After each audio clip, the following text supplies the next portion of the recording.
എന്താണ് ഖുർആൻ? 1,00,000-ൽ പരം പ്രവാചകന്മാരെ അള്ളാഹു ഭൂമിയിലേക്ക് അയച്ചു, മനുഷ്യൻ നേരായ പാതയിൽ നയിക്കാൻ വേണ്ടി. അതിൽ തിരഞ്ഞെടുക്കപ്പെട്ട 25 പ്രവാചകന്മാരുടെ പേരുകൾ മാത്രമാണ് ഖുർആനിൽ പറയുന്നത്. ഈ 25 പ്രവാചകന്മാരിൽ 24-ാമത്തെ പ്രവാചകനായ യേശു ക്രിസ്ത്യാനികളുടെ ഇടയിൽ ഇറക്കപ്പെട്ടതാണ്. മുസ്ലിങ്ങൾ പോലെ ഒരുപാട് പ്രവാചകന്മാര് പല മതസ്ഥരിലും ഉണ്ടാവാം. അതുകൊണ്ടാണ് അള്ളാഹു വിശുദ്ധ ഖുർആനിൽ പറയുന്നത്, നിങ്ങൾ മറ്റു മതസ്ഥരെ കളിയാക്കുകയോ പരിഹസിക്കുകയോ ചെയ്യരുതെന്ന്. കാരണം ഈ 1,00,000-ൽ പരം പ്രവാചകന്മാരിൽ 25 പ്രവാചകന്മാരിലെ യേശുവിനെ ക്രിസ്ത്യാനികൾ ആരാധിക്കുകയാണ്. പിന്നെ സോളമൻ, സുലൈമാൻ, ദാവൂദ്, ഡേവിഡ്, ഇങ്ങനെ ഒരുപാട് പ്രവാചകന്മാരെ പല മതസ്ഥരും അവരുടെ ദൈവങ്ങളായിട്ടും പിതാവായിട്ടും ആരാധിക്കുന്നുണ്ട്. എന്നാൽ 24-ാമത്തെ പ്രവാചകൻ യേശു പറയുകയുണ്ടായി, അഹമ്മദ് എന്ന ഒരു അന്ത്യപ്രവാചകൻ വരുമെന്നും സത്യം കൊണ്ടുവരുമെന്നും. ഭഗവാൻ കൃഷ്ണനും പറഞ്ഞിട്ടുണ്ട്, മഹാമത നിധിക്കാതെ ഒരു ശാഖാത പണ്ഡിതനായിട്ട് ഒരു പ്രവാചകൻ, അന്ത്യപ്രവാചകൻ വരുമെന്നും. അപ്പോൾ ഈ യേശുവിനും കൃഷ്ണനും ധാരാളം അറിയിച്ചു കൊടുത്തത് അള്ളാഹു ആണ്. അതുകൊണ്ടാണ് യേശുവിനെയും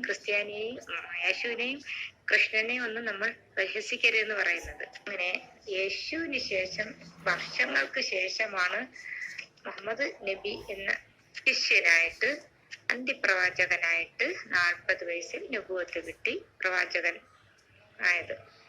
മറ്റ് 3 വേദഗ്രന്ഥങ്ങളിൽ നിന്നും വ്യത്യസ്തമായിട്ട് അതെല്ലാം ഉൾപ്പെടുത്തിക്കൊണ്ട് തന്നെ ഖുർആൻ അള്ളാഹു ദൈവം എത്തിച്ചു കൊടുത്തു. ഖുർആൻ ദൈവവചനമാണെന്നും അതിൽ മാറ്റിമറിക്കാൻ പറ്റാത്ത രീതിയിൽ അള്ളാഹു എല്ലാ സംരക്ഷണം ഒരുക്കിക്കൊണ്ടാണ് മുഹമ്മദ് നബിക്ക് ഇറക്കി കൊടുത്തത്. അതാണ് ഖുർആൻ. ഈ പ്രവാചകനും ഖുർആനും ഇറക്കപ്പെടുമെന്ന് യേശു കൃഷ്ണനും പറഞ്ഞിട്ടുണ്ട്. മുഹമ്മദ് നബിക്ക് ശേഷം ഇനിയൊരു പ്രവാചകൻ ഇല്ല.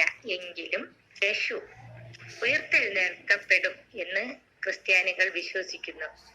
അത് സത്യവുമാണ്. യേശു വരും. സിറിയയിലെ മിനാരത്തിൽ യേശു ഇറങ്ങും. അന്ന് പറഞ്ഞിട്ടുള്ള ആ പള്ളി അന്നില്ലായിരുന്നു, എന്നാൽ ഇന്ന് അത് പണിത് കഴിഞ്ഞു. അതിനർത്ഥം യേശു ഇറങ്ങാൻ സമയമായി, ഈസാ നബി ഇറങ്ങാൻ സമയമായി. ഈസാ നബി മരിച്ചിട്ടില്ല എന്നും ജൂദാസിനെയാണ് കുരിശിൽ തറച്ചതെന്നും ഈസ ഉയർത്തെഴുന്നേൽപ്പിക്കപ്പെടുമെന്നും ഖുർആനിൽ വിവരിക്കുന്നു. ഈസയുടെ മാതാവ് മറിയമിനെ പറ്റിയും ഖുർആനിൽ പറയുന്നുണ്ട്. മറിയമിന്റെ കുടുംബ ചരിത്രങ്ങളും ഒക്കെ വിശുദ്ധ ഖുർആനിൽ ഈസയെ പറ്റി പറയുന്നുണ്ട്, യേശുവിനെ പറ്റിയും. യേശുവിൽ വിശ്വസിക്കണമെന്നും ഖുർആനിൽ പറയുന്നുണ്ട്. മുഹമ്മദ് നബിയിൽ മാത്രമല്ല എല്ലാ പ്രവാചകന്മാരിലും വിശ്വസിക്കണമെന്ന് ഖുർആനിൽ പറയുന്നുണ്ട്. 114 അധ്യായം ശ്രദ്ധാപൂർവം അർത്ഥത്തോടുകൂടി ഒരുപാട് തവണ കേൾക്കുമ്പോഴാണ് അത് മനസ്സിലാകുന്നത്. ഖുർആൻ ഒരു അത്ഭുത ഗ്രന്ഥമാണ്. അതിനൊരു തെളിവാണ് 1500 വർഷങ്ങൾക്ക് മുമ്പ് ഇപ്പോൾ നടക്കുന്ന സംഭവങ്ങൾ വരെ ഖുർആനിൽ പറയുന്നുണ്ട്. സൂറത്ത് യാസീൻ ഖുർആന്റെ ഹൃദയമാണ്. അതിലൊരുപാട് സംഭവങ്ങൾ വിവരിക്കുന്നുണ്ട്. 1500 വർഷങ്ങൾക്ക് മുമ്പ് നമ്മുടെ വിരലടയാളത്തെ പറ്റി വിശുദ്ധ ഖുർആനിൽ പറയുന്നുണ്ട്. നമ്മുടെ വിരൽ അടയാളം മറ്റാർക്കും സൃഷ്ടിക്കപ്പെട്ടിട്ടില്ല. അതുകൊണ്ടാണ് അള്ളാഹു അന്ന് ഖുർആനിൽ പറയുന്നത്, നിന്റെ വിരൽ തുമ്പുകളെ പോലും ശരിയാക്കാൻ കഴിവുള്ളവനാണ് അള്ളാഹു എന്ന്. നിന്റെ വിരലിൽ തന്നെ നിന്നെ തിരിച്ചറിയാനുള്ള അടയാളം സൃഷ്ടിച്ചു വെച്ചിട്ടുണ്ടെന്ന് അള്ളാഹു വിശുദ്ധ ഖുർആനിൽ പറയുന്നുണ്ട്. അത് 1500 വർഷങ്ങൾക്ക് മുമ്പ് ആർക്കും അറിയില്ല. എന്നാൽ ഇന്ന് അത് നമ്മുടെ ആധാറും രേഖകളും അത് തെളിവാക്കുന്നു. അതുപോലെ തന്നെയാണ് നമ്മുടെ കണ്ണ് സ്കാൻ ചെയ്ത് നോക്കുമ്പോൾ നമ്മുടെ കണ്ണിന്റെ ഇത് മറ്റാർക്കും ഇല്ല. ഒരു മനുഷ്യനെ പോലെ മറ്റൊരാളെ അള്ളാഹു സൃഷ്ടിച്ചിട്ടില്ല. അഥവാ ഉണ്ടെങ്കിൽ തന്നെ അതിൽ എന്തെങ്കിലും ഒരു മാറ്റം ഉണ്ടാകും.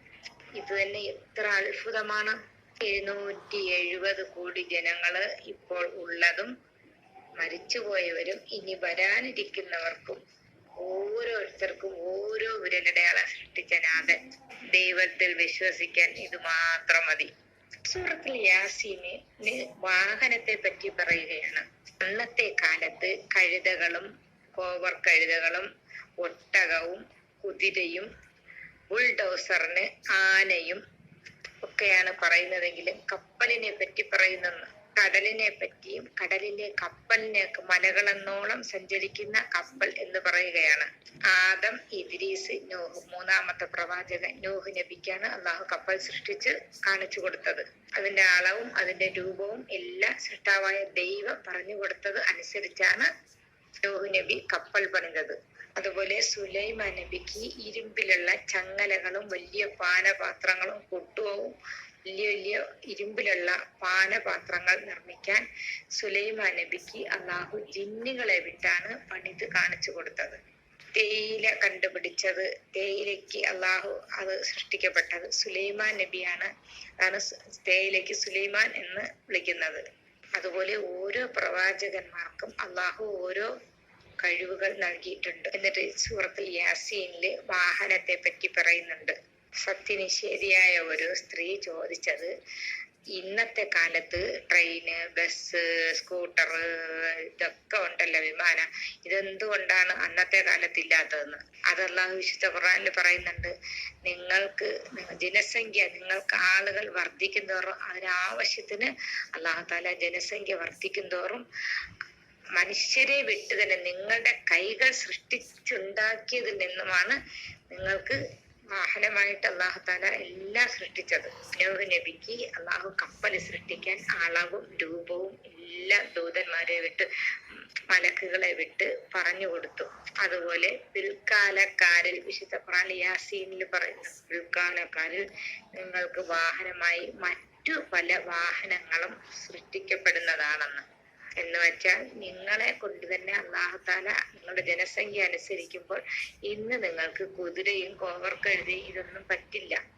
കാരണം ജനസംഖ്യ വർദ്ധിച്ചു കഴിഞ്ഞു, റോഡ് വന്നു കഴിഞ്ഞു, അതിനെല്ലാം സൗകര്യമായിട്ട് അല്ലാഹു തആല സൈക്കിൾ, ബൈക്ക്, പിന്നെ ബസ്, കാറ്, ട്രെയിന്, പിന്നെ വിമാനം. ഒന്ന് ചിന്തിച്ചു നോക്കൂ. ഇതെല്ലാം മനുഷ്യനെ വിട്ട് അള്ളാഹു ഇതെല്ലാം സൃഷ്ടിപ്പിച്ചില്ല എന്നുണ്ടെങ്കിൽ എന്ത് ബുദ്ധിമുട്ടായിരിക്കും യാത്രകൾക്ക് ജനസംഖ്യ അനുസരിച്ച്. അവസാനം ഒരുപാട് ജനസംഖ്യ കൂടിയപ്പോഴാണ് അള്ളാഹു തആല വിരലടയാളത്തെ പുറത്തു കൊണ്ടുവന്നത്. അതുകൊണ്ട് തന്നെ ഇന്ന് വിരലടയാളം ഒരു വലിയ അനുഗ്രഹമാണ്. തട്ടിപ്പും പറ്റിപ്പും മോഷണവും ചൂഷണവും ഒന്നും ചെയ്യാൻ പറ്റാത്ത വിധം വിരലടയാളം, ക്യാമറ. ഒന്ന് ആലോചിച്ചു നോക്കൂ. ക്യാമറ, മൊബൈൽ, ഇന്റർനെറ്റ്, ഇതൊക്കെ മനുഷ്യനെ വിട്ട് ദൈവം സൃഷ്ടിച്ചതല്ലേ? ഒന്ന് ആലോചിച്ചു നോക്കൂ. നമ്മൾ ഇവിടെ ഇരുന്നിട്ട് നമ്മൾക്ക് അമേരിക്കയിൽ എന്ത് നടക്കുന്നു എന്ന് കാണാം. ഇവിടെ ഇരുന്നിട്ട് അമേരിക്കയിലുള്ളവരോട് സംസാരിക്കാം. ഇതൊക്കെ സൃഷ്ടാവായ ദൈവം മനുഷ്യനെ വിട്ട് തന്നെ നിങ്ങളുടെ കൈകൾ സൃഷ്ടിച്ചുണ്ടാക്കിയതിൽ നിന്ന് തന്നെ നിങ്ങൾക്ക് അല്ലാഹു തആല ഒരുപാട് അനുഗ്രഹങ്ങൾ തന്നു. എന്തിന്? നിങ്ങൾ ഖുർആനിൽ വിശ്വസിക്കണം, അന്ത്യനാളിൽ വിശ്വസിക്കണം, പരലോകത്ത് വിശ്വസിക്കണം എന്നൊക്കെ ഖുർആനിൽ പറയുന്നുണ്ട്. ദൈവം നമ്മൾ ക്യാമറയില് അമേരിക്കയിലുള്ള കാര്യങ്ങൾ കാണുന്നത് പോലെ ദൈവം നമ്മളെ സൃഷ്ടിച്ച എല്ലാവരെയും കണ്ടുകൊണ്ടിരിക്കുകയാണ്. അതിന് ഒരു തെളിവ് മതി എന്ന് ക്യാമറ കണ്ടുപിടിച്ചിരിക്കുന്നു. ദൈവം നമ്മളെ ഉയർത്തെഴുന്നേൽപ്പിക്കപ്പെടും. അതിന്റെ ഒരു തെളിവാണ് നമ്മുടെ ഓരോ വിരലടയാളം. ഒരാളുടേത് മറ്റൊരാൾക്കില്ല. എന്തൊരത്ഭുതമാണ് ഈ പ്രപഞ്ചം! ഈ ഭൂമി മാത്രമല്ല, ഭൂമിയേക്കാൾ 13 ഇരട്ടി വലിപ്പമുള്ള ജൂപ്പിറ്റർ മുതൽ നരകത്തെ വെല്ലുന്ന തീജ്വാലയുള്ള ഗ്രഹം വരെ അല്ലാഹു ദൈവം സൃഷ്ടിച്ചു വെച്ചിട്ടുണ്ട്. ആറും പുഴയും കടലും വെള്ളത്താൽ ചുറ്റപ്പെട്ട അതിമനോഹരമായ ജൂപ്പിറ്റർ, ഭൂമിയുടെ 13 ഇരട്ടി വലിപ്പം എന്ന് വെച്ചാൽ മരിച്ചവരും ജീവിച്ചവരും ഇനി വരാനിരിക്കുന്നവരും എല്ലാവരും ഉൾക്കൊള്ളുന്ന, ഇതിൽ ഭൂരിഭാഗം മനുഷ്യരും സൃഷ്ടിക്കപ്പെടുന്നത്, ഉയർത്തെഴുന്നേൽപ്പിക്കപ്പെടുന്നത് ജൂപ്പിറ്ററിൽ. നല്ലവർ, തീജ്വാലയുള്ള ചുവന്ന ഗ്രഹങ്ങളുണ്ട്. നരക അവകാശികൾക്ക് അതും ദൈവം സൃഷ്ടിച്ചു വെച്ചിട്ടുണ്ട്. ഇതൊക്കെ ഖുർആനിൽ പറയുന്നുണ്ട്. ഭ്രമണപഥത്തെ പറ്റിയും സൂര്യനെ പറ്റിയും ചന്ദ്രനെ പറ്റിയും ആകാശത്തെ പറ്റിയും നക്ഷത്രങ്ങളെ പറ്റിയും. എന്നിട്ട് ഖുർആനിൽ അല്ലാഹു പറയുന്നു, ബുദ്ധിമാന്മാർ ചിന്തിച്ച് മനസ്സിലാക്കുമെന്ന്.